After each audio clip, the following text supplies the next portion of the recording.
Good evening. We're going to start the Planning Commissioners meeting to date October 9, 2025. And as always, we start with the roll call, please. Commissioner Christian, Present. Commissioner McCaverty. Huh? Did I say, oh, I'm so sorry.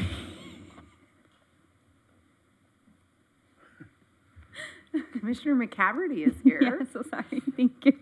And then Commissioner Taylor is running late. Vice Chair Inga, Here. and we have quorum. Chair Magai is absent today. Our next item is the Pledge of Allegiance, so please stand up. I pledge allegiance to the flag of the United States of America and to the republic for which it stands, one nation, under God, indivisible, with liberty and justice for all. Thank you.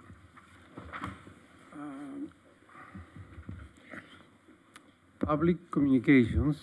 Oh, there he comes. Public communications. Do we have any public communications related to city business only?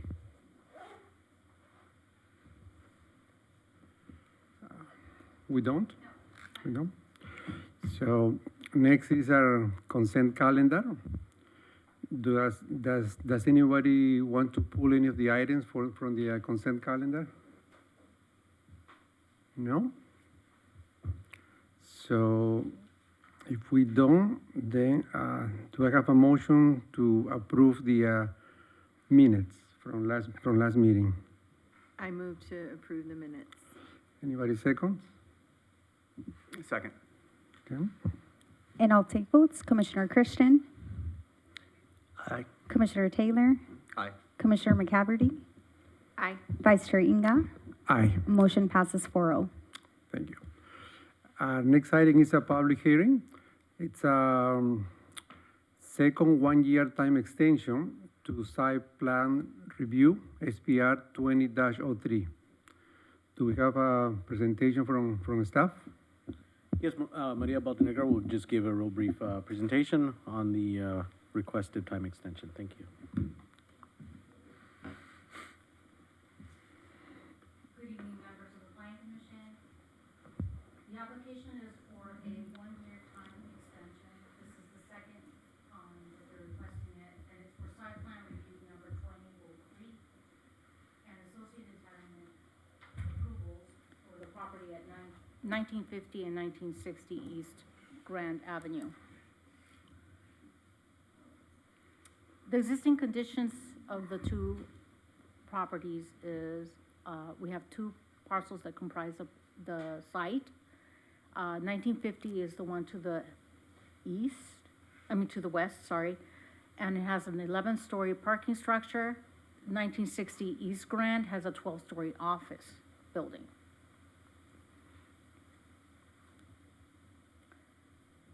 The entitlements include the proposed office building that is 93,568 square feet with 4 stories and a mezzanine. And to the south east is a 4-level parking structure with 258 parking spaces.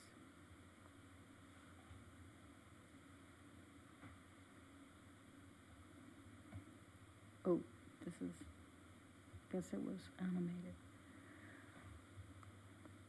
Pursuant to also County Municipal Code 1528.85, F, the Planning Commission can approve a second one-year extension for the entitlements since no changes are proposed to the project, and the new expiration would be August 11th, 2026. The first extension was granted in September 26th in 2024. There are no changes to the proposed project, the buildings or the parking structure. Staff recommends the adoption of resolution number 2972. And if you have any questions, I'll be happy to answer any questions. We also have the applicant's representative here. And that concludes my presentation. Thank you. Before we invite the applicant to to the podium. Is there any questions for the staff, of any of the commissioners? You can have, what is it, 3? How many extensions or how many? No, when it comes to entitlements, the planning commission has the authority to issue as many extensions. Oh. That limitation is that you're probably thinking of is related to subdivisions. Yeah.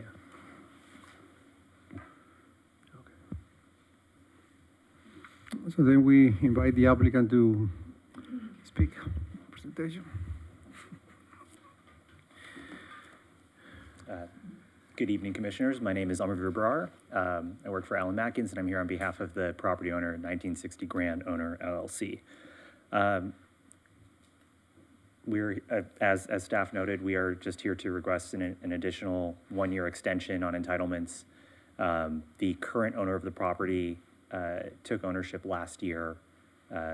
The original property owner that entitled the property had transferred ownership to them, and so you know, I've been here, I think, a few months ago on another office project in El Segundo. I think I can probably spare the details on just the current office environment across the state, but we have a great operating site right now.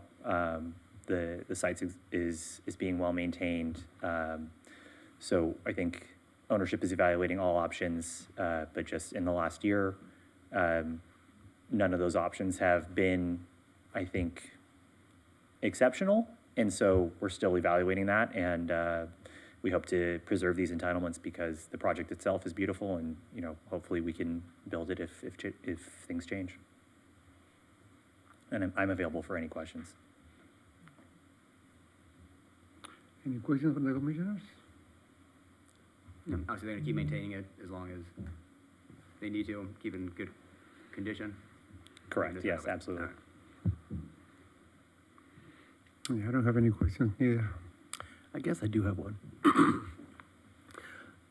and maybe this is for staff and not for you, but well, maybe for you. So your current owner picked it up from the previous owner who had these entitlements on it.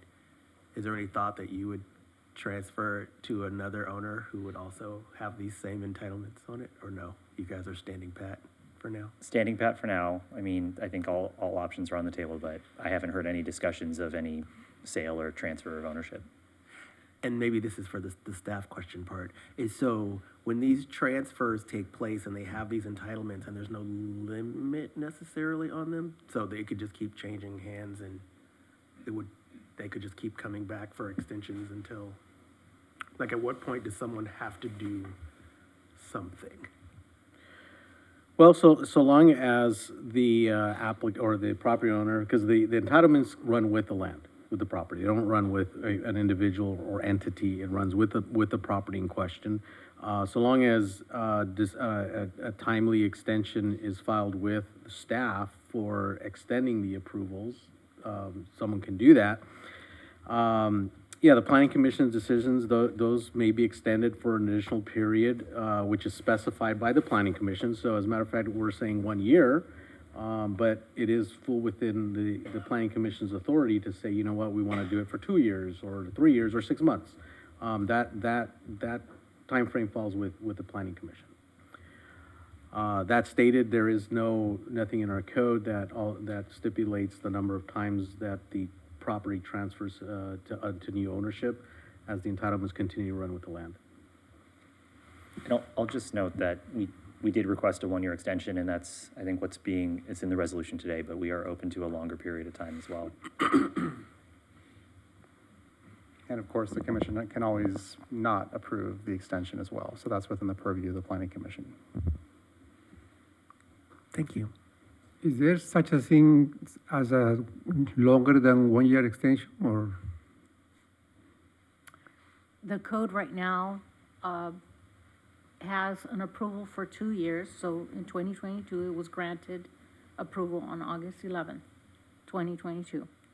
Then after the 2 years lapse, they had to come back and request an extension, and the code only allows a 1 year extension from there forward. Okay. I'm good, thank you. Do I have a motion for any of the three recommendations here for any of the options? Yeah, motion to approve. Which one? To recommend the adoption. So just so the commission's clear, what's in front of the commission is a resolution approving the 1-year extension, so, yeah. Do I have a second? Second. Okay. And I'll take votes. Commissioner Christian, Aye. Commissioner Taylor, Aye. Commissioner McCaverty, Aye. and Vice Chair Inga. Aye. Motion passes 4-0. All right. Next item, new business. We have this evening a study session regarding El Segundo Vision 2050, the city's effort to update the general plan land use element. Do we have a presentation from the staff on this? Yes, Chair. While everybody's getting set up. Oh, it's like, wait. Where are we running to? Can you get the Run away. PowerPoint? Yeah, can you just get it open for me, please? While the PowerPoint and our consultant team is approaching, tonight is a exciting conversation that we've sort of primed the commission leading up to the current study session on the land use element update.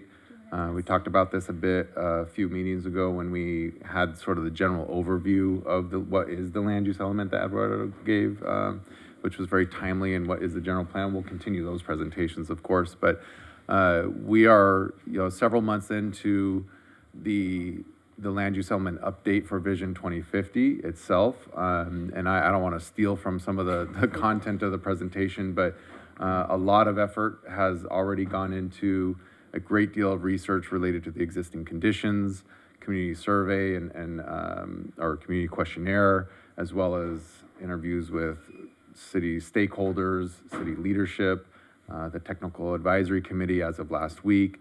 So I'm excited that we're at this phase where we really get to start having very fruitful conversations that will help guide where we go from here. And thankful for Laura joining us today, and Diana as the project manager, who's not here at the moment, but equally as involved, for really getting us to this point where we really sort of, the rubber starts to hit the road, or I don't know what that saying is, but something along those lines, right? Is that right? But with that, I'll go ahead and hand it off to Laura, and also, the city team, including Paul and Agnes and Eduardo and Jasmine and Maria, who just left, have been integral parts of staff's participation in this process as well, and the many other members of the TAC, economic development, finance. We even have somebody from HR that's part of the TAC, and so public works and PD and fire. And so this is really an all hands on deck process, and you're sort of the first group to vet where we're going and give us further direction. So with that, I'll hand it over to Laura. Thanks, Michael. For the record, Laura Stetson from MIG. Thank you for being here this evening. I did not check the Dodgers score before coming in, so we'll all wait and see how it works out in the end. This being a big sports community, and baseball in particular. I'm really pleased to be able to work with your community on this project, because I've worked in El Segundo on projects in the past, and every time I come here, I think, everybody who lives here is so lucky. This is such a great little community, and we really found that when we went to the community workshop back in August. You feel the love of El Segundo when people come and want to talk to you about it. And so it's just really refreshing to work in a community where people feel so strongly about preserving their community, but recognizing that you need to look forward as well. And where you are today might not be where you are years from now, but it's up to the general plan to set that course, and the land use element in particular. And I want to emphasize that the city is just updating the land use element. How many on the commission were involved in the housing element update a couple of years ago? Yeah. Too fast. I was like, yeah, Yeah. the very end. The general plan includes a lot of different components, including a circulation element. The circulation element is not being updated as part of this, but as you'll see, circulation is so integrally related to how land is used that we're going to talk a little bit about circulation this evening as well. El Segundo last updated the land use element in 1992, I think. And so if you, most communities try to update their general plans every 15 or 20 years or so.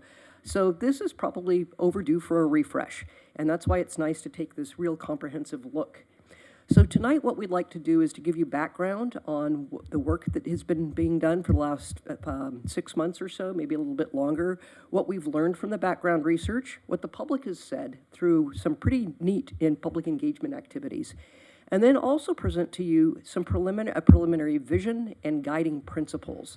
And we don't have to wordsmith these or not tonight. We're just looking to see if you feel like it's the general direction. So I've got a presentation that goes on for a bit, because this seems pretty casual. Michael, we didn't talk about it, but if somebody has a clarifying question, I think we could probably entertain that as we go through the presentation. We're going to focus on, as I said, the existing conditions analysis and engagement. I want to talk about engagement second, but just to give you an overview of what has been done to listen to the community is first it started with community leadership interviews. That was your council and department heads back in May of this year. We had focus groups focused on business owners, developers, the real estate community, education. So a really diverse range. We wanted to make sure that we talked to the people who may not live here, but have a big presence because they're part of the 70,000 people who are working here every day. And then the community workshop on August 13th, we want to share some key takeaways. Lastly, we are going to give you some high-level overview of the online questionnaire. And I believe as part of your packet, there was the community engagement summary. So some of this you may have absorbed already. So I won't dwell too much on it. But let's talk about the existing conditions update. A lot of this information is in what we called a story map, which is an online existing conditions report that's interactive. It's not just a static report, so you may have read some of this background information in there as well. What's in there is information about the market analysis that was done by our partner on our team, Kaiser Marston Associates. There was a mobility analysis, and these two partners, Kaiser Marston and then Farron Piers, the traffic engineer, will continue to be involved throughout the program. And work that the MIG team did to outline what the current state of housing is, the community character, some demographics that we'll go over, and the things that you see on the screen. This is what the background report is. And this was done to educate the project team, but also to provide the public with a baseline of where El Segundo is today, so that you can look forward. It's always important to know where you are so you know where you'd like to go. How many of you had a chance to take a look at the story map yet? Okay, Commissioner Christian, a little bit. And it's hard to see on your phone. It's a little too tiny. It's something that you need to do sitting at home in front of your computer. It's easier to use. But it gives a pretty good picture of existing conditions. This map is an interactive map. If somebody wants to know what their current general plan land use designation is, they can click on it. They can motor around the city and look to see that, blow up, blow back. There is a highlight on the specific plans. In a community of your size, I was surprised to learn that there are 12 specific plans. And what that tells me is that over time, property owners have said, the plans and the zoning regulations that were set in place many years ago aren't reflective and reactive to what's going on today. And so we want to set our own conditions of how projects move forward. And that's what a specific plan does. It says, despite what the zoning code says, we want to write our own zoning for this. And so you've got Smoky Hollow, you've got downtown, and you've got several big areas on the east side of town that have specific plans. In addition to the specific plans, there are some zoning tools that dictate how property can be used and developed in El Segundo. And these are through overlays. There's a very large overlay called the Multimedia Overlay District that applies to everything east of PCH. So that really says, hey, we're near Hollywood. Come on in, folks. This is an opportunity to do things that you might not be able to do up in the Hollywood area. And there was also a housing overlay that was established as part of the housing element update. There's information about Los Angeles International Airport, LAX, and its impact on the community. We're not expecting anything to change as part of this long-range planning effort, but other than the fact that hopefully planes will be quieter and those noise contours you see on that map might not affect the neighborhoods just south of LAX. That's a long-term wishful thinking maybe, is that some of that noise might abate over time. There's a lot of information, story maps, and a lot of the work that we did investigating housing and what housing conditions are in the community today. You've got about just over 13,000 people living here. You may not know that that there are more renters than there are homeowners in El Segundo, 57% renters versus homeowners. And what I'm going to tell you about housing is of no surprise to anybody. It's expensive and it's hard to come by in this community. And over 50% of the households in the community are what are called cost burdened, meaning that they are paying more than 30% of the household income for housing costs, be it mortgage and insurance that goes with it, or your rental and any other things that you're paying as part of that rent. So, and that's a standard that the federal government has set at that 30%. If you're paying more than that, that's considered cost burden, and you can see that there are about 30% of the households that are extremely cost burdened in the community, paying more than 50% of their household income for housing costs. El Segundo is a relatively young community. You see from this slide that the folks between 25 and 64 years of age, that's your working age group of people, is, do the math real fast here, what is it, 61% of the community. What does that tell you? You've probably got people who are living here with children in the schools, but what it also tells you, if you're looking at that 45 to 64 age demographic, is those may be people who are headed towards retirement and might want different housing options and may want to stay in El Segundo. They're living in a home, the children have left, and they might be looking for something a little bit smaller. Are there opportunities in El Segundo for them to stay here, or will they continue to live in a home that maybe has one or two more bedrooms than they'd really like to clean every week? That's how I look at when I look at square footage of a house. My goodness, that's a lot to clean. Some of the analysis that we've done is looking at pollution burden, and this is something that we're required to do. This was done as part of the housing element, is really looking at what portions of the community might be exposed to health conditions that aren't optimum. In El Segundo, it's not much of a concern. If you have a low score for pollution burden, that's a good thing. It means that the city, relative to other communities throughout California, don't have as much exposure to poor air quality, to noise, to other factors that lead to poor health conditions. And the area that's shown here in yellow is probably likely due to the presence of the Chevron refinery that takes up, as you can see here, 1/4 of the city. Let's switch gears and talk about market conditions and what our economist has discovered as part of their research. I know those dots are hard to see, but if you open it up on Story Map, you can navigate around, and these are the Fortune 500 and the top 20 types of companies that are in El Segundo. That's a pretty darn good presence of Fortune 500 companies, and they are well distributed on the east side of the city. It's not a surprise that that this is an employment hub that has a long history of aerospace, and also starting to be a real sports hub. I think you just got, what was it, the Sparks team is now looking to build their training center here. 70,000 people in the community every day coming into El Segundo, and the city has what's called a very high jobs to housing ratio. Usually most communities it's under 1. In El Segundo, it's 2.6 jobs to 0.4 jobs, so 0.4 residents per jobs, meaning a lot more jobs, not as many people, not as many homes, meaning a lot of people coming in to commute. And when we were doing interviews and focus group discussions with the business community, they said that this is one of the biggest constraints on hiring young people, is the inability for people to find places to live that would prevent them from commuting. Younger generations are really embracing alternatives to private automobiles, so they're looking at transit, they're looking at scooters, they're looking at bikes, they're looking at other things that get them to work. And it's tougher to do if you have to come a long way, unless you can take the train and hop on your scooter and get to work. But that was a very predominant theme when we talked to the business community.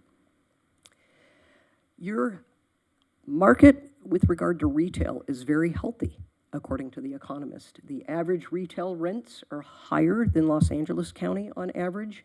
And as you can see, it varies across the city. It's $5 per square foot on average, but it's about $4 in downtown, but much higher along the PCH corridor. You've got a lot of eyeballs going up PCH every day, and so I think that probably commands higher rents along the corridor. Office. Everybody knows what's happening to the office market. It was interesting to have the gentleman here just before us this evening putting on hold an office project. They might be interested in following the general plan land use element update to see what might happen on properties east of PCH, but there is just not much of a market for office use anymore. The way people use offices has changed dramatically. There's a much higher demand for funky office space like you see in the Smoky Hollow area, as opposed to going into a large corporate office in a high-rise building. I was telling Agnes Ho before the meeting that I came over today a little bit early. I always like to do that and immerse myself in the community, but I was over in one of the co-working spaces on Grand. In fact, just next to the office project that was up here. And that's really, I think, what young folks are looking for is these co-working type spaces that offer much more than going to work in a high-rise every day. So that seems to be a continuing upward trend in how people are using office space. Industrial, very strong market in El Segundo. You can see that the rents for industrial space are double what they are in Los Angeles County as a whole. There are industrial businesses entrepreneurial businesses that may be looking to expand and might be constrained by what they can find in the community because of the high rents and not as much as industrial space as they'd like. And so the anticipation is that this market will continue to remain strong and needs to be reflected in the thinking that goes into the land use element. Same for hotel, and this isn't particular to El Segundo, but just the market region around LAX. Still a very strong demand for hotel space, projecting almost doubling over the next 15 years or so.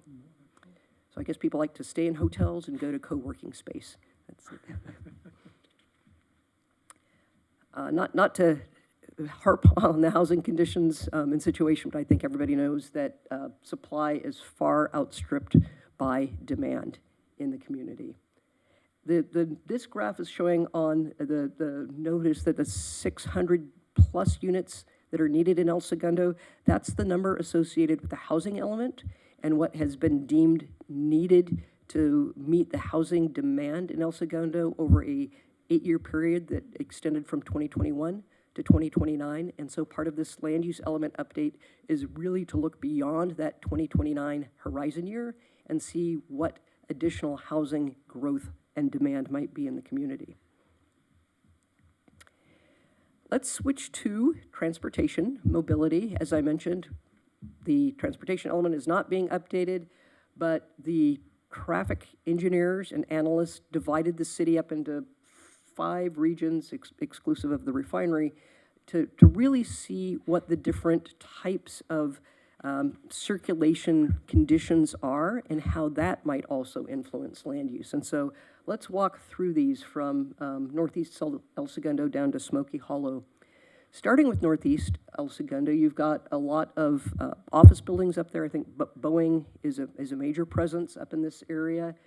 The area is served by 2 transit stations for the K line. Generally bike friendly, but there's a lot of truck traffic. So if you're willing to put up with truck traffic, that's fine. The sidewalks are well connected, but there aren't any there's a lack of trees or anything that would make it a really pleasant pedestrian environment. So if you go out during the day, it'd be interesting to see how many people are walking from their office to other places. Although it doesn't get too hot in El Segundo, so that's probably not much of a big deal. And I'm going to come back to this topic of LTN, or local travel network, because there is an organization that's looking at ways to make streets safer and slower for pedestrians and bikes citywide. Southeast El Segundo, very similar to northeast. 1 K-line station, the Douglas station. Douglas is the only north-south street that goes through this area. So if you squint on your eyes and look at the streets that are there, you can see that there aren't many through connections. And it's at a constrained area as far as transportation goes. You need to go out to the major arterials in order to get out and around and visit other parts of El Segundo. And biking and walking, they exist, but crossing the freight rail is a challenge if you're a pedestrian. The residential neighborhoods, very pleasant to walk in. Obviously, the only transit service is for bus lines, and the bike facilities are mostly on-street bike facilities. There aren't dedicated bike facilities through the neighborhoods. Good sidewalk coverage, so it's easy to walk. And coming back to this idea of this local travel network, the South Bay Cities Council of Governments is doing pilot studies to see what could be done to improve walking, to improve biking, and they are looking at 5 roadway projects within the residential neighborhoods. And Michael, I don't know which ones those are, but I don't know. not to put you on the I'm not spot. gonna But, okay, but we can come back to you later if you want more information on that. Downtown, a specific plan was recently done for downtown, noting that the walkability of downtown, sometimes there are obstructions, tree damage, lack of amenities, so there could be an improved pedestrian environment in downtown, and that's probably part of the downtown specific plan to address some of those things, and connectivity to the neighborhoods to the north. Smoky Hollow, there are some pilot projects underway now on Smoky Hollow. A specific plan amendment was done about 2 years ago to relook at land uses in Smoky Hollow, and the directive at that time was no residential in Smoky Hollow. Let's try and continue to get this neat vibe that's going on there now, but fix the parking and fix the circulation. And so there's some pilot studies to create some one-way streets, to have different parking arrangements that make on-street parking, increases on-street parking by doing angled parking instead of parallel parking, and also to improve the pedestrian environment with simple things like crosswalks that let people know how to get around a little bit better. So I think we'll probably end up talking quite a bit about Smoky Hollow as part of this update program. High-level summary of the community engagement that has been done. I mentioned that we talked to city leadership through interviews. We had focus groups. We had a community workshop back in August and had about 70 people show up. It was an open house, so it was very interactive. People could come anytime they want. We had about 8 or 10 stations. You could go around and talk to a planner. And what people were challenged with was that there are constraints, and that you have to be able to make compromises when you want things. So we asked people what, for example, was most important to them. They weren't allowed to put dots on a lot of things. They were budgeted with 3 dots to say, these are the things that are most important to me, so that there was a constraint on how you could vote. But people, I think, had a pretty good time, and they even spent a lot of time just putting on Post-its of what they'd like to see, and all of this is documented in the engagement summary. Following the open house, that open house was somewhat replicated through an online questionnaire, and we had I don't know if you ever do these types of things, but almost 860 responses for a city of this size is a pretty darn good response level. And people, I think, had fun. They provided a lot of good written comments, not just voting on the exercises that were there. And what we heard, if you want to kind of take it to the top level of what was heard through this combined engagement effort, is topmost: preserve El Segundo's small town character. Don't do anything that would make it different than what it is today in terms of people who know each other, the neighborhoods that are quaint. It's almost a tale of two cities when you look at the west side of PCH versus the east side of PCH, but it seems to be working. But the big question about housing, if you want to keep the neighborhoods quaint and keep the character, yet still provide additional housing. Where does that happen, and how is it done? The people felt that the diversity of the business community is outstanding. It allows the city to weather different economic cycles because of the different types of businesses that are here, so continue with that flexibility. If there's any growth, as growth happens, make sure that infrastructure is able to support it. That's a given, but that was really top of mind for a lot of folks.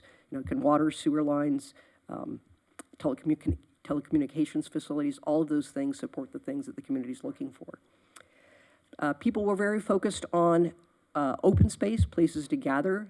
They want to make sure that areas are improved. You've got a great central park. You've got a lot of little tiny parks spread out, but what else can you do to create places for people to gather as residents, as business owners, as people who are in the community working here every day? Lastly, because of the type of, or the people who were responding during the workshop and at the questionnaire, we were finding that the respondents didn't really represent the demographics of the community. As we showed you, the respondents tended to skew towards ownership and older people, and it's really important, people said, to hear from the entire community. So as we're going through the next round of engagement, do all that we can to engage people who typically don't engage. And in talking to Michael and his staff, you guys did a really bang-up job on getting the word out. It's hard to drag people to things that they don't want to go to, but how can you make it interesting and enticing for people to come to the next round of workshops? We're getting towards the end here, and the questions that we want to ask of you. The feedback was varied depending on the audience. The leadership was very focused on fiscal sustainability. The public was focused on housing. The focus groups were focused on flexibility for the business community. But there was overlap. We did hear a lot from the business community about, as I mentioned earlier, housing for people who want to live in El Segundo who can't today. We had a meeting just last week with the Technical Advisory Committee. I think one of the planning commissioners was represented there, and they also emphasized extended outreach, places for startups to expand, and looking at future open space. So we started to see these themes continue to be repeated. So all of the information that we've heard and learned, we've taken to build into a preliminary vision for the land use element. I won't read it. You've probably looked at it as you've perusing the materials today. So the vision is a statement of where El Segundo will be 20, 25, 30 years from today. The vision is supported by guiding principles to guide decision-making and policy-making. And the guiding principles address 8 topics, from land use to making sure community voices are heard. These guiding principles reflect what was heard as the common themes: preserving the small town character, diverse housing, resilient, diverse economy, connected, reliable transportation, parks, plazas, community facilities, climate resilience, green practices, diversified revenue base for fiscal health, and include all voices in shaping the city's future, and engaging the community as the city moves forward in time. So moving ahead, what we're asking the commission to consider and provide input on this evening are key parts of the city that we've defined to be focus areas, starting with all of the area east of Pacific Coast Highway. Then on the west side of PCH, the housing overlay area that's along Imperial Highway, downtown, Smoky Hollow, and some of these housing overlay areas that were established as part of the housing element, and lastly, Smoky Hollow. So what this does is it's looking at areas of the community where change might be possible, while preserving the neighborhoods that you see not highlighted in this exhibit. East of PCH, there is a real tension as to whether or not housing should be allowed east of Pacific Coast Highway around the transit stations because of the importance of the business space. And because you've got things that are going on in parts of east of PCH that might not be compatible with a 24-hour resident presence. There aren't services in this area, schools, shops, well, some shops, but things that people would want to frequent if there were housing on this side. So that's a tension that we saw coming up. And there is something that the state legislature has moved on to the governor's desk called SB 79, which may take out of jurisdiction's hands if the governor signs it. He's got 3 more days, I think, that would mandate residential and higher density uses around high-frequency transit stations, and that would include the K-line stations that you have here. And I don't want to talk too much about SB 79 because it hasn't been signed yet, but it's something to anticipate that there may be something that you're going to have to grapple with as part of this. And we'll talk about it three days hence. Okay. There are development proposals along Pacific Coast Highway and El Segundo Boulevard. And what changes might there be desired along these corridors of the city? There's a housing development that's being processed. Is it a specific plan, Michael, or just, no? Okay. It's a, what? Part of the overlay, a housing, is it mixed use or, yeah, a mixed use development. So are there opportunities along PCH to do similar things? Smoky Hollow, when we were before the Planning Commission, what was it, 2.5 or 3 years ago on this amendment, some of the planning commissioners at that time asked, including the current council person, could there be housing in Smoky Hollow? We said, that's a discussion for the land use element, because we were just trying to do some minor updates to the specific plan at that time. So the question is before the community this evening. Is there desire? Is it appropriate? What are the considerations for some form of housing in the Smoky Hollow district? Downtown, and even though this specific plan has been recently adopted, is there any rethink that wants to be done for downtown? And maybe it's not throughout downtown, maybe it's just in the Civic Center Plaza area or other specific locations. The housing overlay as part of the housing element, these areas weren't rezoned per se, they were just identified as opportunity sites for higher density housing.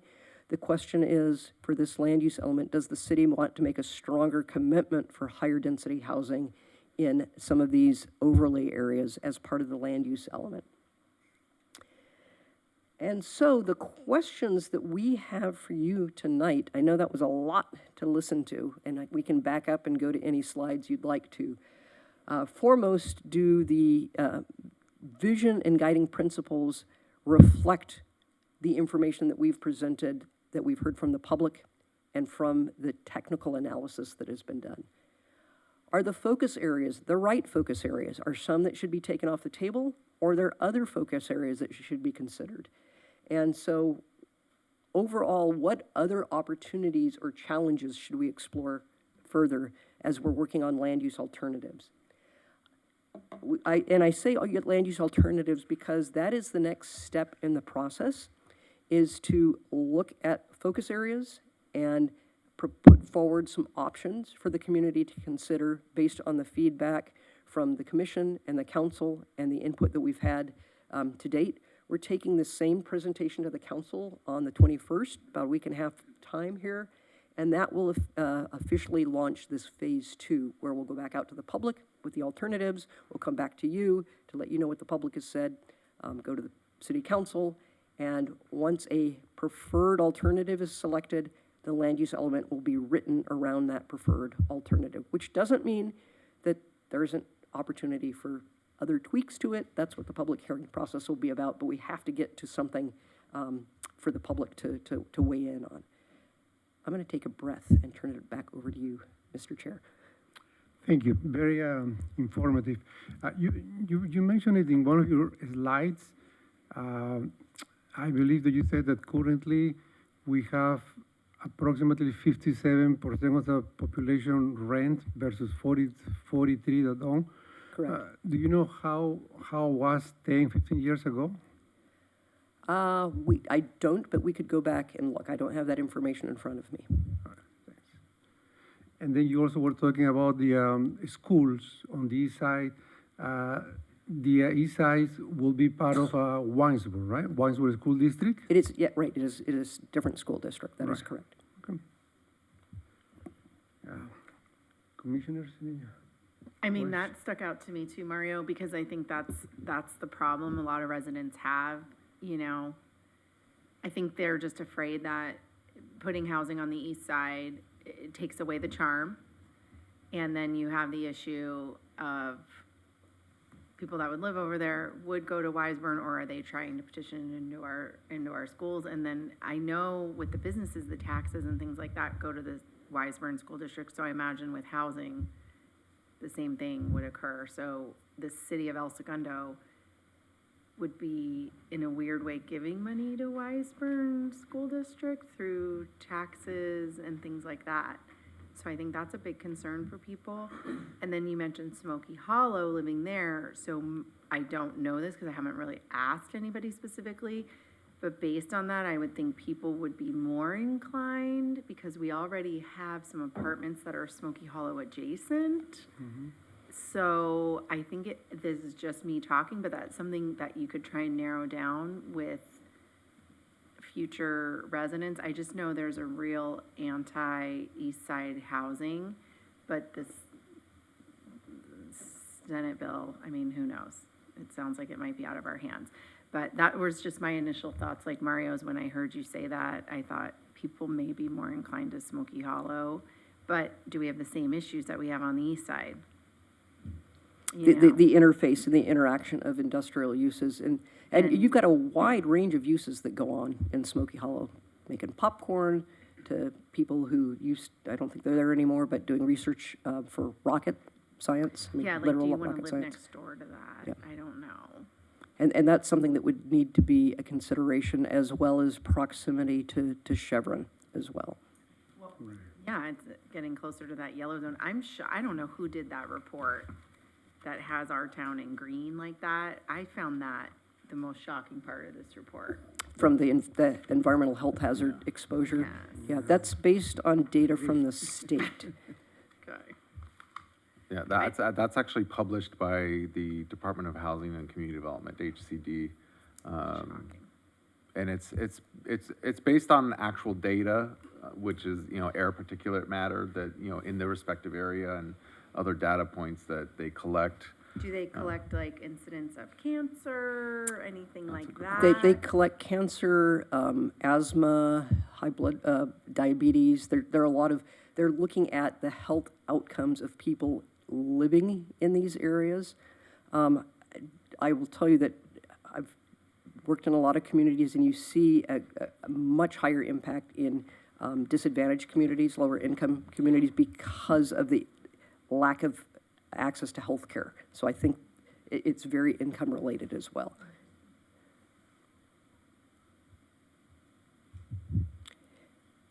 Hold on, I want to get to our questions. So there we go.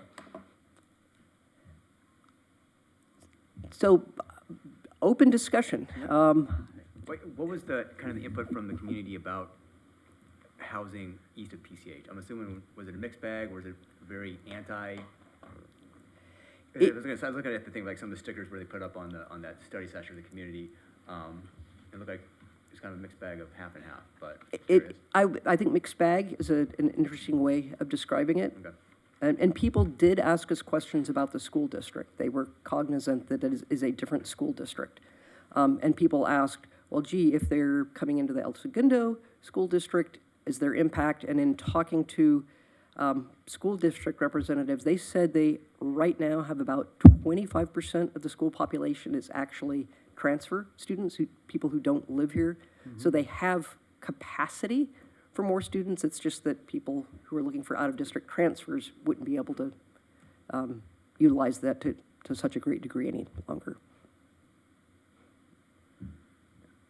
I think there's big tax implications, because Well, yeah, because they'd be El Segundo residents. well, the resident outside, basically business taxes, which are heavier than residential property taxes, go away. And I think property taxes go to the county, not to the city, if I'm. But there's correct. portions that, like our props and the Measure ES and things like Yeah. that go into our schools that I think would go to Wiseburn School. So now you have I think this is the problem, is you technically live in the city of El Segundo. So that is gonna impact our schools, and I know our schools make money from the permit students that come in. If we're at 25%, now we're gonna have a chunk, we're not gonna get that money, cause now we're gonna have to give it to residents, and then we're gonna be losing potential money in taxes that are gonna go to Wiseburn. And when we pass these things like Measure ES, and those residents aren't gonna pay into that, they'll pay into whatever Wiseburn has going on. It's complicated. You know, I wish we don't wanna get into a historic, how this ended up happening, that Wiseburn gets that money, because it's ugly. But, short-sighted, certainly short-sighted, whoever made those decisions back in the day. So I don't know about redistricting, I'm sure Wiseburn would never give that up, so I don't know, it is what it is, and it might be out of our hands. I think for me, and I don't know who we make this request of, I feel like there's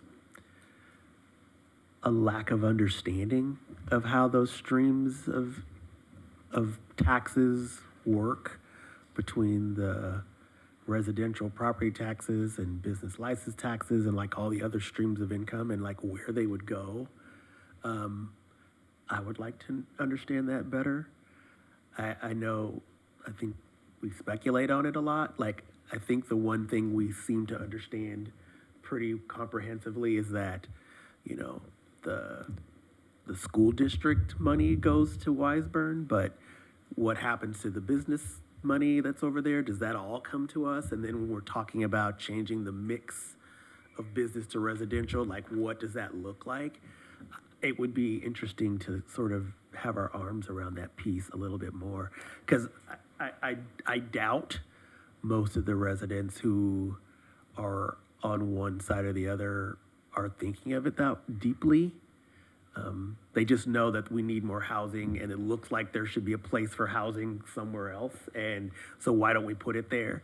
And if there are cons to that, it would be good for us as leadership to kind of be able to talk to that a little bit better and not speculate as much. My notes then say you're really interested in the financial implications of allowing Yeah. housing east of, Yeah, like in how a does the very revenue large sense. What would it do to the city's bottom line, largely? Yeah, I mean, even just directionally, like I don't need, someone to break out a pencil and try to come with dollars, but just like directionally, like the money from, schools over here go this direction, the money for schools over here go this direction, business license comes this way or goes the other way, or it's split, I don't even know.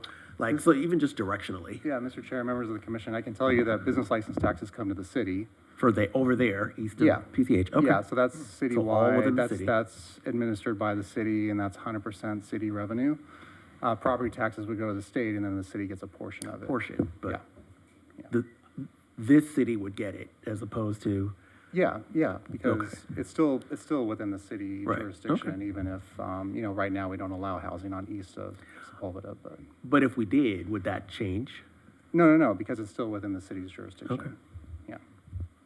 The So I think- one thing that Wiseburn would get is when a developer is building, they're required to pay school fees to the school district where the development is located, but that's a one-time payment. It's a Okay. development impact fee to the schools. Okay. Some of the key questions that I'd like to tease out of the commission are back to these focus areas and whether these seem to be, I'll go back to them on this slide, whether these seem to be areas to investigate potential change, and if so, what those options might be. On the housing overlay area, I'm a little, not confused, but I guess a little more interested in that, and in the density of that. There seems to be an opportunity where more housing could happen, where it's still west of PCH. Something to know more about the housing overlay and what that means from density, what it is now, what it could be, what other cities are doing. I'm just curious what that could be and have a little more information on it. Let me get to that slide. Yeah, So currently, and I'm just going to go off the top of my head here on what current densities are. My guess is you don't have much development that's over 30 units per acre. And also going to, just because staff, There's probably a very small universe of properties that were developed before these densities. I'm looking at Eduardo and Paul to confirm, and Jasmine, but there might be a handful that are over the 30 units to the acre, but not many. yeah, Yeah. Is it? Do you have a better, more context on that? for the Thank you, record, Paul. The density permitted in our multifamily residential zones back in the 40s and 50s was maybe 2 to 3 times what the density is today. So if you just take as an example that short strip of properties just west of PCH, that's highlighted in green. The average density on the properties there is about 40 to 44 units per acre, just on those properties. Because they were developed back in the 50s and 60s and 70s. And the city, from the 40s and 50s, gradually reduced the density numbers for residential and actually reduced the height limits to approximately 27 units per acre. And then only recently, with the adoption of the new housing element, did we increase that density from 27 to 30 units per acre.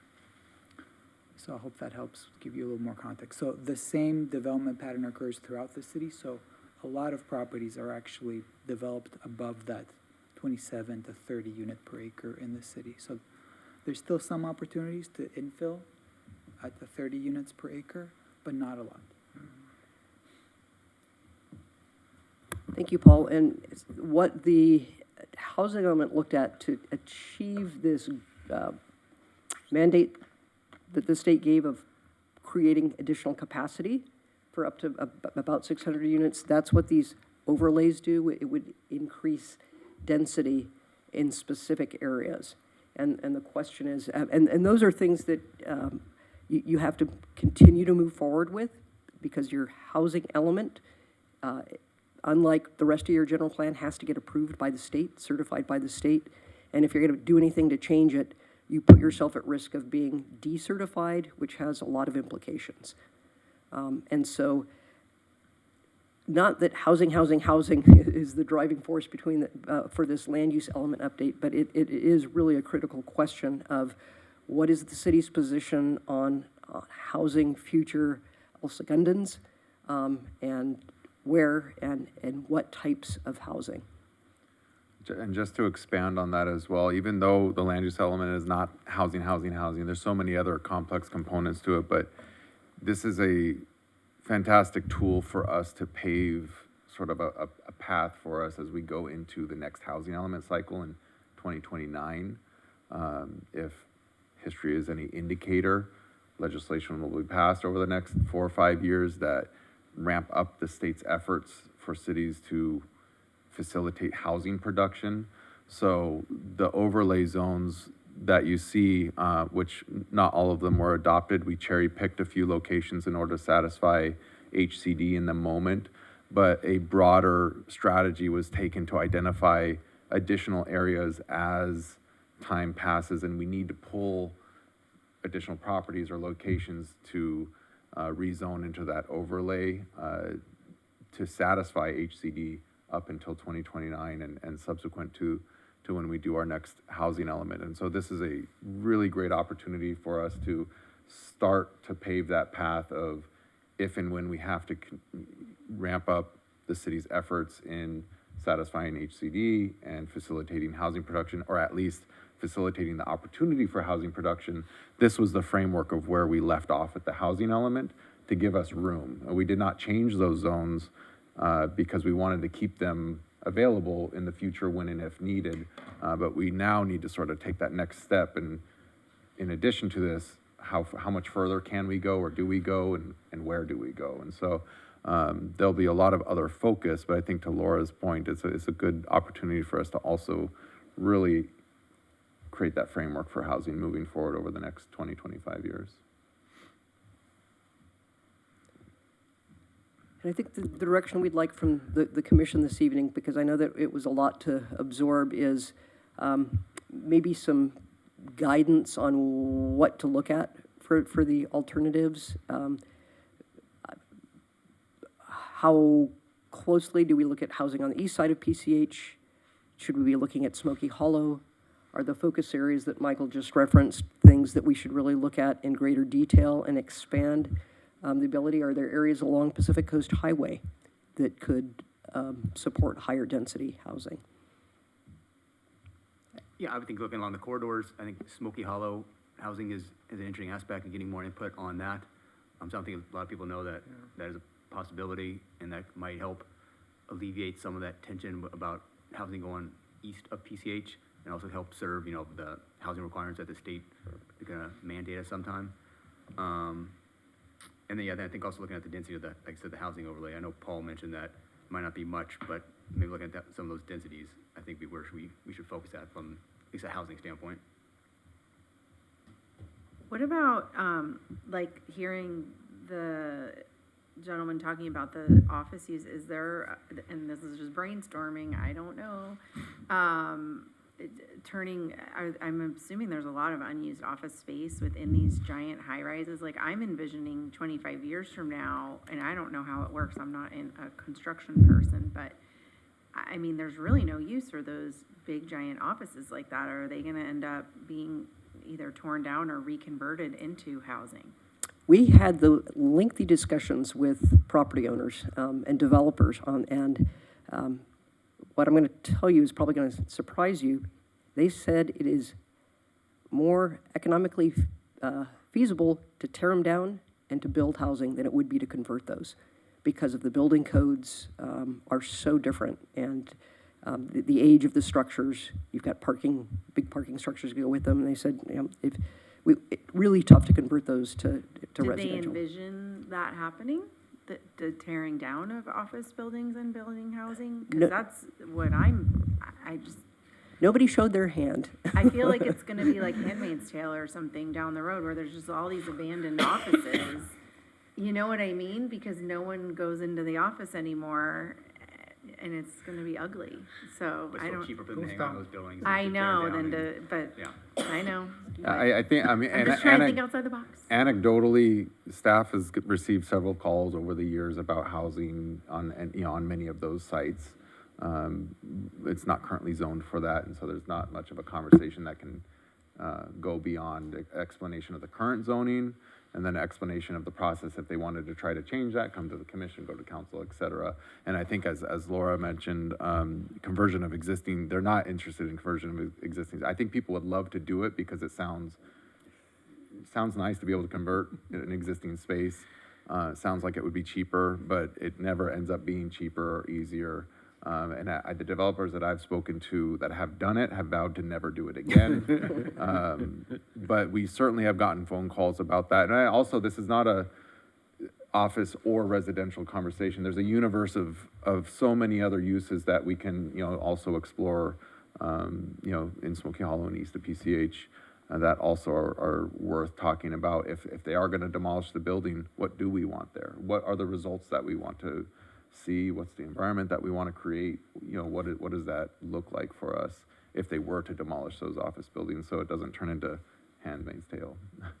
And so I guess to answer your question, is that something worth exploring, rezoning those areas for housing and attracting developers? I don't know, question mark, 25-year plan.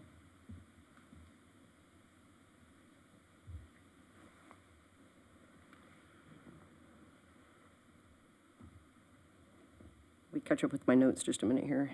Sure.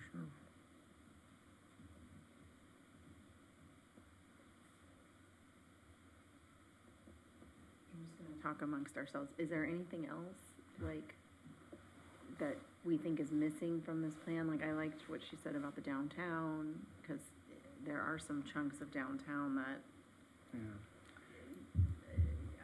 are less desirable to hang out, and then, you know, to, even at the art walk, I'll notice, you know, it's, if like you wanna go to one thing down at this end of Main Street, you're like, have to walk by a bunch of nothing really happening. And then one thing I've been noticing in other cities I go to, and I don't know if this is part of it, is just a lot of the lighting, the year-round lighting is a lot better than what we have going on. And that's more aesthetic, so that's probably part of your downtown plan. I wasn't on the commission at the time. But, so to answer her question, I think you're, at least for the downtown area, that's a good question to ask. But is there anything missing that they're overlooking? I can't really think of anything offhand, but that doesn't. Well, I'll be curious to know the sentiment, the feeling about housing on Smoky Hollow, just to know what people think about it. I mean, also, maybe this is something that Paul and Eduardo can provide additional, actually, you were here when you did the original Smoky Hollow specific plan as well.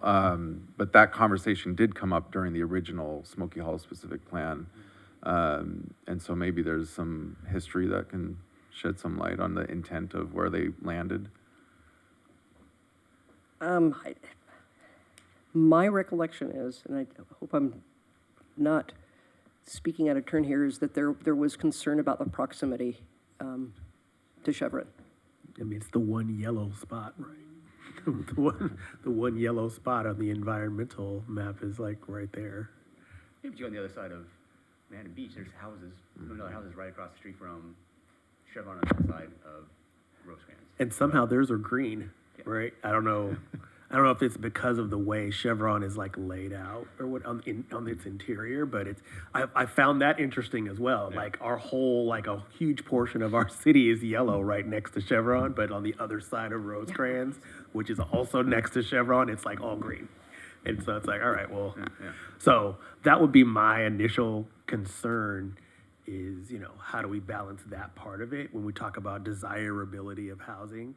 We're concerned about desirability east of PCH. Should we also still be concerned in a similar way about more housing in Smoky Hollow? If I may, just kind of help refresh people's memories on the specific plan. At the time, there were conversations about housing. However, the specific plan was initiated specifically because we saw this trend towards sort of creative office, tech businesses coming in to start sort of doing some R&D and things of that sort. And people were not sure whether housing fit into that picture, that vision of Smoky Hollow being this tech hub, you know, where new companies are coming in and developing new technologies and so forth. Some of the discussions kind of centered around, well, if we do permit housing, is there a way to add housing to Smoky Hollow without taking away from that goal of attracting these new startup businesses, you know, mixed use or things of that sort. That was kind of where the conversation went. But in the end, the city decided not to pursue housing in Smoky Hollow and put it off.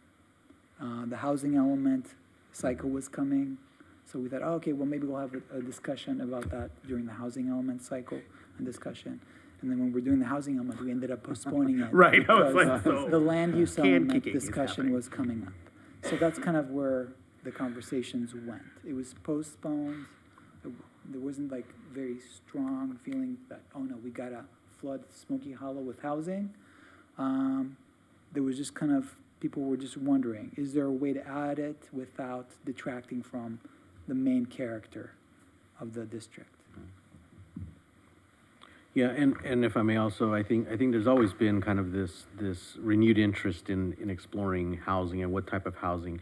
Because if we look at it right now, the only real, you know, housing that is allowed in Smoky Hollow are caretaker units, which are very limited in size, and scope, and quantity.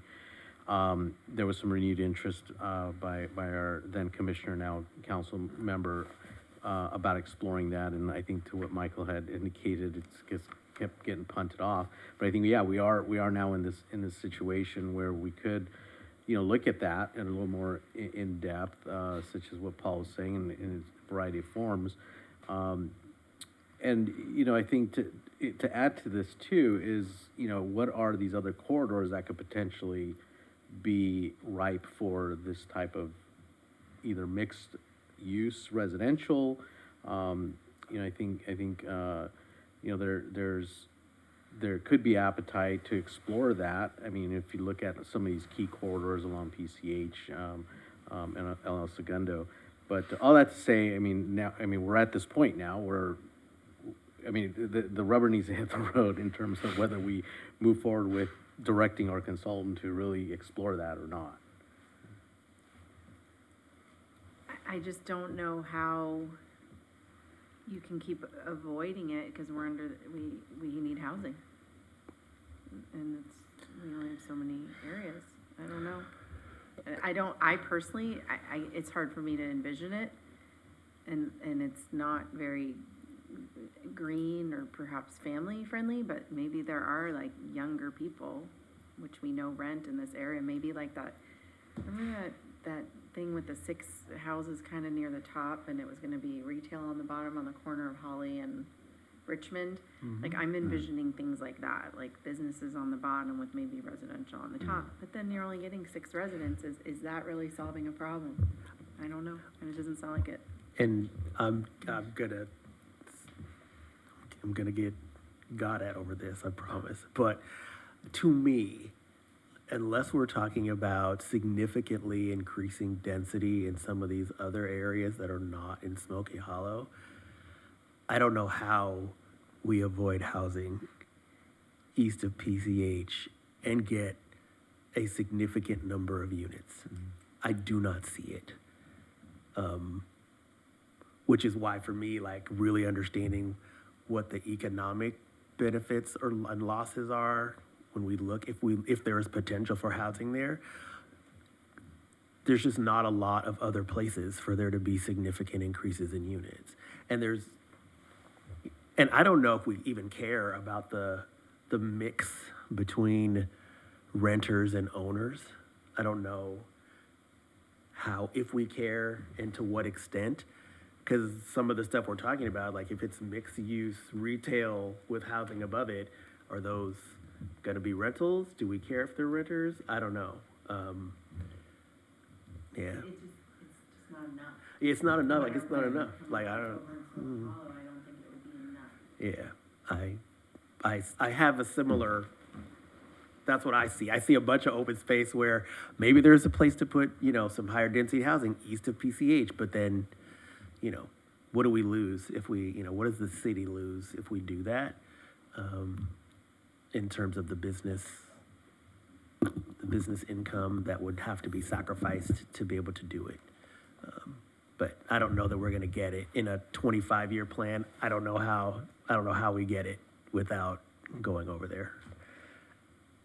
Well, keep in mind, just has to paint the vision, and then the strategy is there for us, and then over the next 25 years, we execute as need arises. And so even if it's a discussion about where things are prioritized first, to address a need, and then where do we go from there to expand out, it's just paving a road for us over the next 25 years. None of this is going to happen tomorrow, right?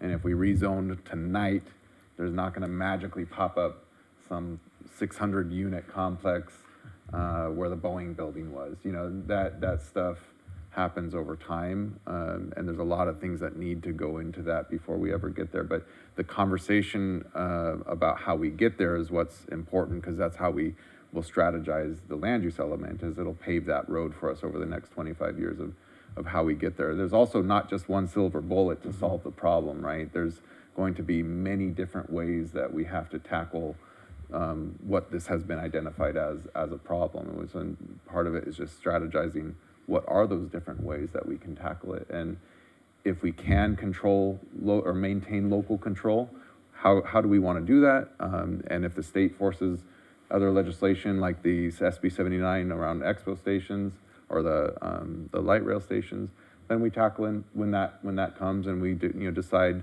what kind of local control do we want to exercise at that point. But really, it's about identifying what the priorities are. And it sounds like a valuable piece of information, not even specifically just related to housing, but just in general, is the financial implications for a lot of these decisions, regardless of the land use that we look at. And so I think that's an important piece, especially for as we start the economic analysis moving forward with the team, is bringing that variable back, and that, so maybe a high level, obviously maybe not pen and paper, but a high level explanation of where the money flows, in addition to some of the feedback during the TAC. I think that Christina had on, it was on the tip of my tongue, but there was other feedback that we got back, and it's good timing. I think it was the inflex point of when startup companies grow out of their smaller shell in Smoky Hollow. And so knowing this feedback now is good timing for us to be able to prompt the economic analysts that will be started to do their analysis, so that we have that information for you the next time we come back. Yeah, that's a good point, because that was a big talking point at that committee meeting, was this desire to have, startups sort of begin in their incubation stage in Smoky Hollow, and then when they reach sort of a certain stage, I think people talked about like Series B, Series C type growth sizes, to then be able to pop them over into somewhere east of PCH for them to go, to take the next, sort of industrialization of their big plan. But again, if we're talking about intersecting with housing, like there's only, every startup in Smoky Hollow isn't going to then get a giant manufacturing space east of PCH for them to grow in. Some of them are going to grow up and leave, but what do we want to envision in terms of how much do we want to allocate for some percentage of those startups to be able to grow and not have to leave the city? But again, if we're talking about local control for the housing and being forced to do stuff, do we want to be forced to do it in Smoky Hollow or in one of these other overlays or some other part of the city, or do we want to be prepared to accommodate it east of PCH, where we might have more choices than we would if we say no up front in our vision for the city? Yeah. I'm so interested in kind of the flexibility of Smoky Hollow and the corridors of, that's where some of the focus should be at. Okay, and I'm here from Commissioner McCaberty also to look at downtown. Is that what I understood? I didn't necessarily, not for housing, but in your overall, the 2050 focus, I think downtown is a little bit disjointed. Okay. Something that I wanted to observe, and I keep coming back to this extension that was before you this evening. Imagine that situation, not where they are east of PCH, but if they were on the west side of the city someplace. And I thought, that's creative, to not tear down a building, but to look at reuse of the space that you have on that site. They wanted to put in more office, but might that be something else without losing something that's on the site today? Could you augment it? And I've seen this happen in other communities, shopping centers, where they've got acres and acres of surface parking and have repurposed part of that for housing and have built parking structures to create the need for parking associated with the center, or the fact that because of the way retail's headed, do you need that much retail? It seems to be pretty healthy in El Segundo, but just this idea of repurposing land that might not be able to use to its, or is not being used to its full potential today is another option.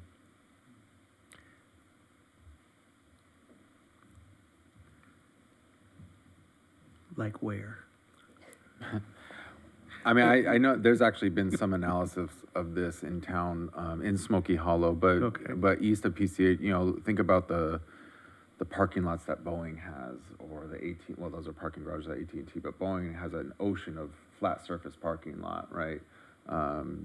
I don't know where else does right now off the top of my head, but that's where the analysis or the study was done. There's a couple other, properties like along El Segundo across from, Charters Commons. Right. Again, kind of large parking, surface parking.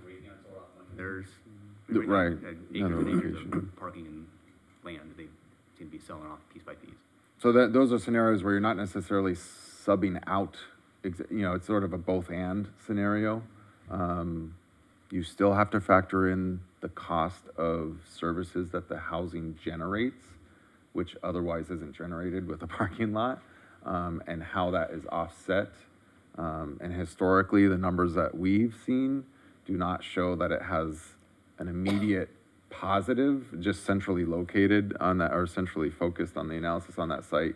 It costs more than it provides, just on a square footage basis, but it doesn't factor in sort of the ancillary benefits of generating foot traffic for neighborhood shops and all those other benefits that come out of having sort of symbiotic uses in together.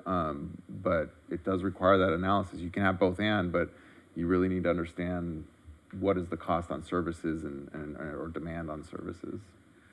And maybe some of it's political too, right? So if we want to, if the price we are willing to pay to maintain local control over our housing development is we're gonna have to like make a sacrifice to like put housing in places that may not necessarily, because if we were forced to do it, what are we gonna do? Right. We're gonna tell them no, we're gonna tell the governor no, whoever that governor will be. We're just not gonna do it. I mean, so maybe the idea is to be flexible enough in some of those corridors, like that El Segundo corridor, for example, where Raytheon or whoever has undeveloped or not fully developed. Maybe those are places where we can say, well, maybe someone could put a small, like 360 type complex in a place like that, and we get some units out of it, and that holds off the day when the state says you're not building enough housing. We have something we can come back with. And that might be a consideration that would counterbalance it doesn't fully pencil out on day one.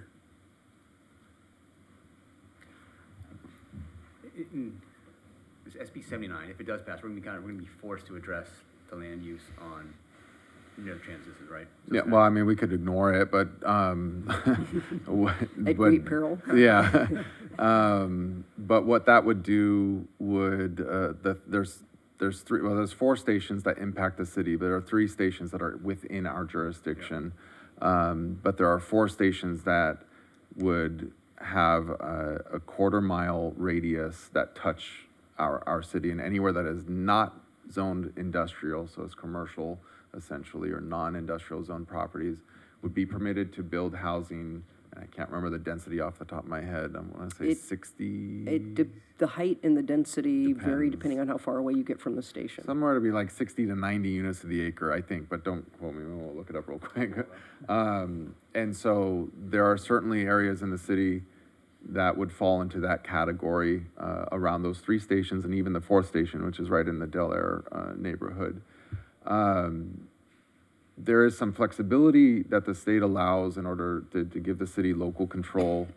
They were so generous to allow us to dictate where we load that density. So, for example, if we identified one of the stations as a TOD, a transportation-oriented development, and we want to take it the equivalent density that would otherwise be allowed at the other 2 stations, we could develop our own TOD and shift all that density to that one station. Still has to be reviewed and approved by HCD, but if we wanted to maintain local control and have some say in the matter, that would be one way that they've carved out our ability to do so in that legislation if it's signed. I don't know off the top of my head if there's any, station that makes more sense over another right now, but I think that's something to keep in the back of our heads, because if it is signed, this is probably a worthwhile moment for us to build that into the land use element, since we're already talking about it, instead of having to go back and sharpen pencils after this whole conversation has already happened. But it's something we're thinking about. Also, for Metro-owned properties, whether we like it or not, they will be able to build their own housing and change their own zoning just regardless.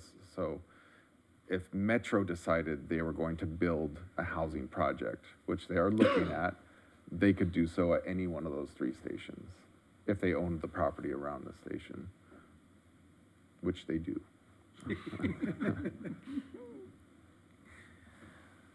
When we, I mean, I don't know if we want to go all the way down this rabbit hole, but to what extent do we, is like, is it land that's big enough for them to like truly build like a whole bunch of housing? It's a good question. It is very tough. Just the configuration of properties. I mean, we could look at an aerial, but I would encourage you to look at it later so we don't go down that rabbit hole.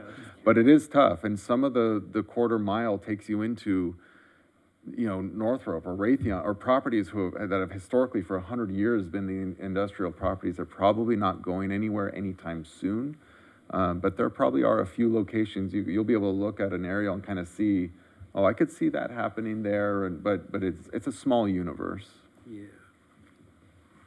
And if it would be helpful, Michael, we'll go ahead and map where the Yeah. Metro-owned properties are. The map that Amy created. I think Eduardo already has that. I don't know if he could bring it up during the meeting, but.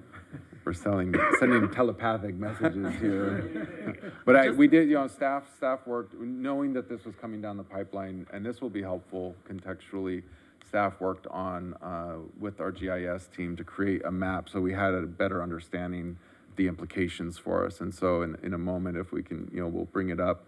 There's 2 concentric circles because there's 2 different metrics depending on the size of your city and whether your transportation met the criteria. But the smaller concentric circle is the quarter mile circle. And any properties that fit into those circles that are not zoned industrial would be permitted to build the housing that met the criteria that the state has set. Yeah, because in my mind, I just, some of those metro stations, I would think that would make for some pretty gnarly housing, like right there. But, like maybe I'm probably not envisioning them all. I can think of a couple, like off of El Segundo, like near that station over there. I'm just like, I don't know who would live there, but there's probably other places that I'm not thinking of. Other than housing, are there other issues you'd like us to take to the community to ask them to weigh in on with regard to land use?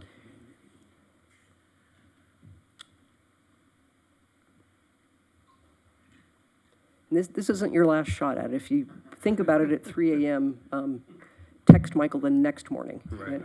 Right. Can you read Bagatas the notes that you have? Can you read those notes? Yes, the questions that the commission has asked this evening is renter versus owner. What was the percentage 10 to 15 years ago? So just to look at trends. Are there fewer owners or fewer renters now? How would the Wiseburn School District would benefit from housing on east of PCH? But we need financial implications of housing going in that area. Housing areas to investigate include the PCH corridor, Smoky Hollow overlay areas, and I think I'm getting a lukewarm reception to downtown, although the public seem to say, look at downtown. Doesn't hurt to look, okay. Explore, excuse me, explore rezoning properties along PCH, east of PCH for housing to allow to go where high rises are today. So maybe an option for housing if somebody wants to, you know, implode a high rise that's there today. It seems like the opportunity for housing east of PCH is real, but if you're trying to make a dent in these large numbers, but all of this needs to be folded into the overall equation. Look for large parking lots. This is a note to myself. Look at large parking lots that exist and where they are and who owns them. And then we had a little bit of discussion of SB 79 and how that might affect the direction. And the city's hands may be tied in some regard, but this whole idea that Michael raised of possibly choosing one station for a TOD if SB 79 passes and saying if you could load all that up where it makes sense, where it's away from the truly industrial uses. Is that a pretty good recap, Mr. Vice Chair?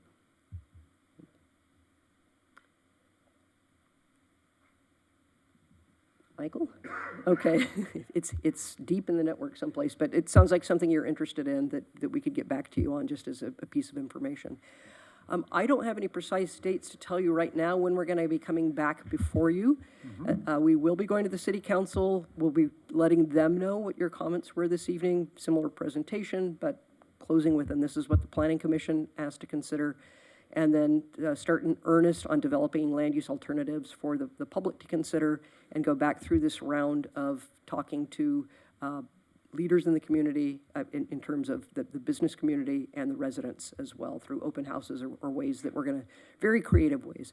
We would encourage all of you to use your networks to let people know that this is going on, and for them to check out the website for the project so that they can look at the story map and get up to speed, and send comments into city staff, because we are welcoming all comments at all stages of the project. Michael, I'll turn it back over to you. No, I think, thank you for the healthy discussion and some of the direction. As Laura mentioned, first bite at the apple. So we're still very early on in the process. It will go quickly, though. So we'll get to the end of the process and we'll wonder how we got here. But there are several touch points with the commission, with the community, and we'll continue to keep you apprised. Regardless, I'll send the information on SB 79 because I think it's important that you start thinking about it now, and do look at the aerials and see what properties are in those concentric circles to get an idea of what's probably more susceptible to being redeveloped if it does get signed or not. And if it does, do we have the energy to exercise our local control and dictate where that density goes? And if so, where and how? But thank you again, and thank you, Laura and team. Laura's backed by several members at MIG that really help us, and Agnes is here tonight, and Paul as well. So thank you, Commission. So the action for this item is receive and file. We've gotten some initial feedback, which will help inform us moving forward. You got it? Yeah, we All right. have it. If you want to just, before you receive and file. I know we've got floats that we want to get pictures of, but maybe we could just bring it up really quickly, just so you know what you'll be looking at. I can explain it.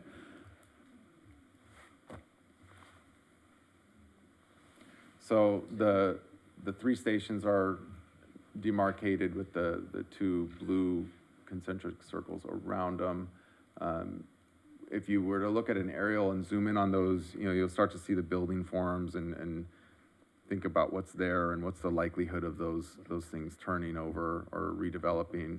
You can see Raytheon there. Oh yeah, and here's the density. And that's David's reminding me. So in the quarter-mile location for what would be applicable to El Segundo would be a maximum height of 75 to 95 feet, depending on the proximity to the metro station, and a maximum density of up to 120 units per acre, with a bonus of up to 160 if immediately adjacent to the stop, probably. So think about Pacific Coast Commons. I know it's not built, but if you've looked at those renderings, a Pacific Coast Commons scale project immediately around those metro stations. So, I mean, for example, looking at the station that's in the Delaware neighborhood, what's the likelihood of 888 Douglas and those properties where Beyond Meat and L'Oreal are in Northrop, the likelihood of that flipping anytime soon? I'll leave it up to you to decide. But those are the types of things that you can think about and where we focus our energy if it does get signed by the governor in a few days. Thank you, Jasmine and Eduardo. Is that somewhere more readily accessible to us or residents or? This map or the bill? That, Oh. no, the bill, we'll use Google for that, but for this though? It was hard for you to find, so I was wondering, Yeah. how do we find it? We had a memo that we circulated with the council, so we can just update the memo and circulate it to you all. Okay. Just keep in mind that, there's always a chance the governor doesn't sign it, so it might be moot in like 4 days, but, we can definitely update the memo, if you're okay with that, Michael. I think for me, it's just, that pressure creates a stimulus for her to look at like what could we do, regardless of whether SB 79 passes. If there's opportunities to turn, you know, stuff that's in those areas into housing that would meet those needs that we're talking about in the 25-year plan, then maybe. So I'm just, in general, want to know. So yeah, if you can send that out, I would love it. I would read it. We'll work on that. Okay. So I think this item is received and filed with the questions that we asked the presenter. Moving into the next item, do we have any unfinished business? No unfinished business. Thank you. Do we have any report from the Community Development Director? Only report is that this very similar presentation, as Laura mentioned, will be made to City Council during a study session on the October 21st, starting at 4 o'clock. So it'll precede their normally scheduled meeting that starts at 6. We're going to have a special meeting starting at 4 o'clock to have a similar discussion and presentation as a special meeting, open to the public, just as this is. And so I'd either, encourage you to tune in or participate or be in person, because that'll also be helpful context as we sort of affirm and reaffirm the direction as we're going from our elected officials. Thank you. Any reports from the commissioners? The Dodgers won. Any reports from the city attorney? No report, Mr. Vice Chair.